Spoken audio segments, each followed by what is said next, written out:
Hello everyone, welcome to our solar printing tutorial. Alright, so before we get started with the whole process, you want to make sure that you're working in the night or you're working in the dark. Alright, just grab some water and you want to fill up your bottle till the brim and shake it up very well till the chemicals dissolve.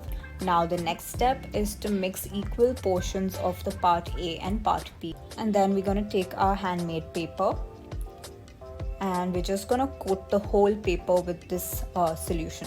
So this is how it will look after it has dried. So I'm just gonna take these two small sheets of paper, and firstly we're gonna be using our foam stickers.